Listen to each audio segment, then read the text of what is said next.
দাবির জন্য উপস্থিত হয়েছি, যা আমাদের পুরো জাতির জন্য একই সাথে লজ্জাজনক এবং আশঙ্কাজনক। শিশুরা এই পৃথিবীর সবচেয়ে সুন্দর সৃষ্টি। তারা ফুলের মতো পবিত্র ও নিষ্পাপ। যেখানে একটা শিশুকে দেখে আমাদের আনন্দিত হওয়ার কথা, উৎফুল্লিত হওয়ার কথা, মমতা ভরে তাদেরকে আদর দেওয়ার কথা, সেখানে তারা হয়ে উঠেছে আমাদের সমাজে লালসার বস্তু। বিগত কয়েক বছর ধরে আমরা দেখতে পাচ্ছি যে তারা কত বেশি পাশবিক নির্যাতনের শিকার হচ্ছে এবং বিচারহীনতার কারণে ক্রমে ক্রমে এই অপরাধ বেড়েই চলেছে। শিশু আসিয়া থেকে রানিসা কেউ যেন রেহাই পাচ্ছে না। ছোট্ট শিশু রানিসা, বয়স কতই ছিল তার? মাত্র 7 বছর। এই বয়সে তার হাসার কথা, খেলার কথা, অথচ আমরা দেখেছি কত নির্মম ভাবে তাকে ধর্ষণ করে হত্যা করা হয়েছে। এবং সবচেয়ে আশ্চর্যজনক বিষয়, অপরাধী স্ত্রীও এই অপরাধের সাথে জড়িত। এমন মানসিক বিকারগ্রস্ত সমাজ আমরা চাই না। রাষ্ট্র যদি এই নির্মম হত্যাকাণ্ডে বিচার করতে না পারে, তবে ক্রমে আমাদের সমাজ হয়ে উঠবে আরো বেশি ভয়াবহ। ইতিমধ্যে আমরা দেখতে পাচ্ছি বাবা মারা তাদের সন্তানদের নিয়ে প্রচন্ড ট্রমাটাইজ হয়ে আছে এবং যে বয়সে শিশুরা তাদের শৈশবকে উপভোগ করার কথা, তারা প্রচন্ড আতঙ্কিত হয়ে আছে। বাবা, তাদের আত্মীয়রা এবং প্রতিবেশীর কাছেও তারা নিরাপদ না। এরকম জাহিরাতের সমাজ তো আমরা চাই না। রাষ্ট্রকে অতি দ্রুতই এই হত্যাকাণ্ডের বিচার করতে হবে।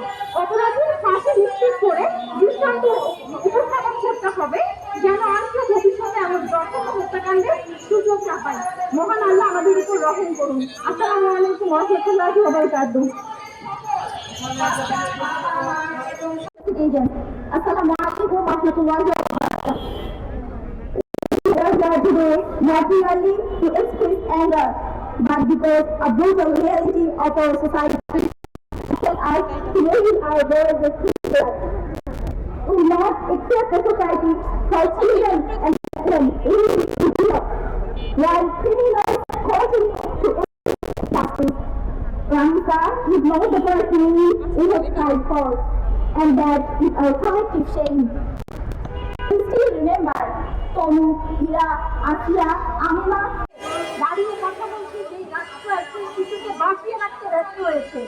শুধু তাই না, একজন শিশু মারা যাওয়ার পরে তার অসহায় পিতাকে বিচারের নিশ্চয়তা দিতে থাক, সে বিচারের আশা পোষণ করবে, এতটুকু এই রাষ্ট্র নিশ্চয়তা দিতে পারেনি। আমরা গতকালকে দেখেছি প্রধানমন্ত্রী এই নিহত শিশুর বাসায় গিয়েছেন।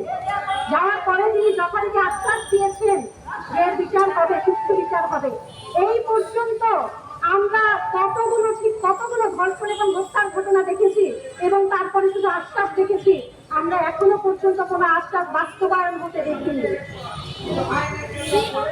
আজকে গতকালকে বাংলা নিউজ 24 একটা নিউজ করেছে, গত 16 মাসে অর্থাৎ 488 দিনে দেশে অন্তত 580 জন শিশু ধর্ষণের শিকার হয়েছে এবং হত্যা করা হয়েছে 483 জনকে। অর্থাৎ গড়ে প্রতিদিন একজনেরও বেশি শিশু, একের অধিক শিশু ধর্ষণের শিকার হচ্ছে এবং একজন শিশুকে ধর্ষণের পরে হত্যা করা হচ্ছে। এমন সমাজে আমরা বসবাস করছি এবং এখানে আমাদের স্বরাষ্ট্রমন্ত্রী বলছেন যে এই বিচার চাওয়ার যে দাবি, এই যে বিচারের দাবি, এটা নাকি আবেগগঠিত সিদ্ধান্ত, এটা নাকি আবেগ দিয়ে সিদ্ধান্ত হয় না। অনেক কিছু বিবেচনা করে সিদ্ধান্ত নিতে হয় আমরা বুঝি, কিন্তু আমরা জানতে চাই যে আর কতগুলো ঘটনা ঘটলে, আর কতগুলো ঘটনা ঘটার পরে তাদের মনে হবে যে এখন সিদ্ধান্ত নেওয়ার সময় হয়েছে।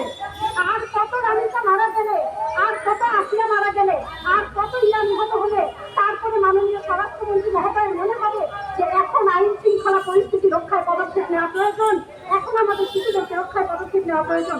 আমরা জানতে চাই।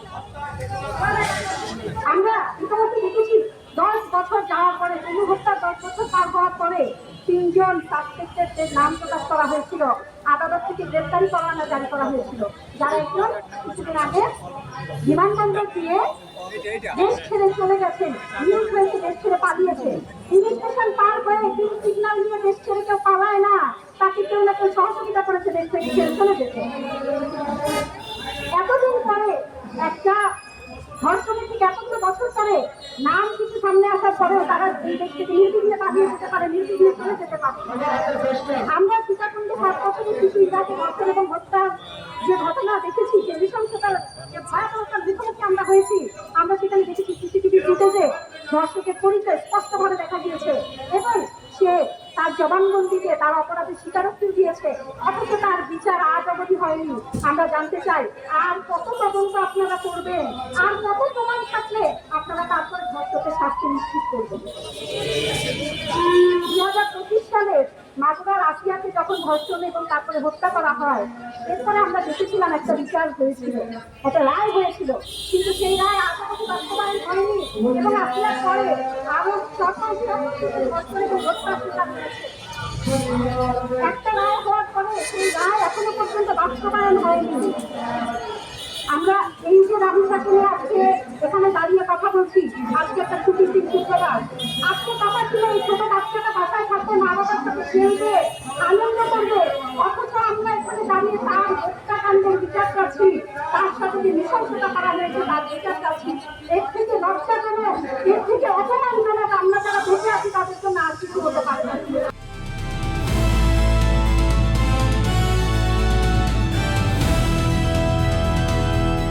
দিনাজপুর টিভি, মানুষের জীবনের কথা বলে।